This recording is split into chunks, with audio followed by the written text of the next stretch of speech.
Well, let's talk about the two alternatives, I suppose, Ross. Firstly, if Kamala Harris was to be elected, therefore it's really a continuation of the current regime. So you would have thought that in terms of economic management and the financial markets, that's just a predictable trajectory, no? I think that's right. But then not only predictable, but the question is, where is America going right now? Yeah. The reality is that many people are disillusioned about where America is going. Though, say, for example, Democrats are saying America's economy is strong. When you're on the streets, when you're talking to the people, they're saying, hey, it might be strong, we're not feeling strong. We're feeling as though our spending power has gone backwards, it hasn't recovered. And really, we're seeing, even though we have jobs, the fact is that that money is not going far enough. Now, you go to the other side, and what Donald Trump is saying is that he wishes to try and change even the whole tax system, the way in which it's structured, to try and bring more relief to companies and taxes, to actually bring down personal income taxes. So in many ways, Donald Trump is almost really, sort of pushing his message to aspiring Americans. And the fact of the matter is, in many cases, I would suggest this has even split families, that many women have probably drifted towards Kamala Harris, but many men, it doesn't matter whether they're Hispanic men or black voters, that they have tended to drift towards Donald Trump because they feel as though that's going to be better for them, their families, and maybe their livelihoods into the future.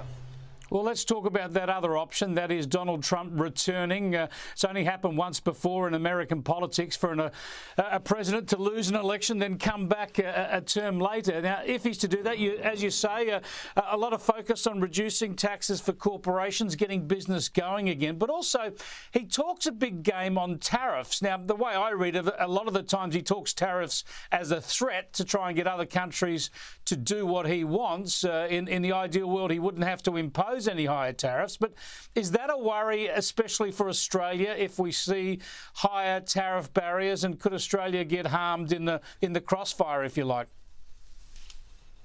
Well, there's no doubt, and we saw that the last time that Donald Trump was in power, was really that Australia got wedged between the United States and China. So there is a potential danger for Australia. The second factor also is that what Donald Trump is proposing is something that hasn't been used in America since the early 1900s, and that is to use tariffs as a form for the government to raise revenue rather than income taxes. Now, this is quite radical stuff. Many people suggest it will just simply add to inflation, because if you start putting big tariffs on, in particular, Chinese goods or goods coming in from Europe or goods coming in from other parts of Asia, you are going to raise those prices in America, which could raise inflation. So that's one aspect of it. Then the second aspect of it is, what does that do in terms of your relationships with those other countries? Remember that Donald Trump is also saying that he wants the allies of the United States to start spending 2% of their budgets on the defence of the nations. He says America needs its allies to pay their own way. So that even goes to the heart of what's happening in the Middle East, what's happening in Ukraine right now, and what's happening in our region. That Australia may very well be beholden to spend a lot more money on defence in the future. And, of course, that affects our budget as well.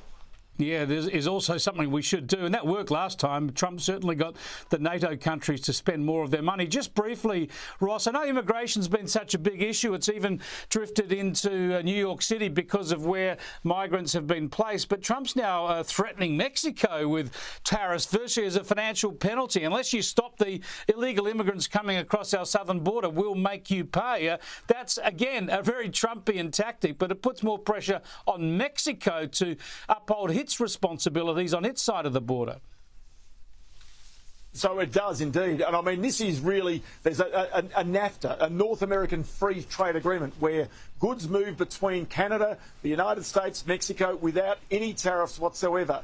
But the reality is he's now saying, and it's only today, he said it very late in the election piece, a 25% tariff on Mexico unless they come up with their fair share, as you say, of responsibility to try and prevent immigrants coming into America. Now, they suggested some 2.5 million migrants might have come in, 250,000 at least, or maybe more have come into New York City. We went to the Roosevelt Hotel today, which is one of the most famous hotels in the United States. In New York City, there's no doubt presidents have had their own election campaigns there. Well, that's been turned into a migration centre, effectively because there's no space to put the number of migrants coming in. There's no housing.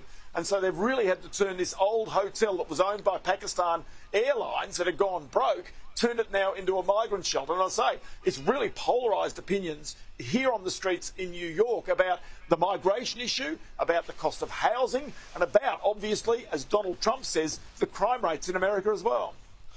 Ross, thanks so much for your analysis. You'll have a busy day tomorrow. I'll be in New York City at Christmas time, so I'm looking forward to your intel on where to get the best steak. Have a good night, mate. I'll have plenty of that for you, don't worry. Thanks so much, Chris.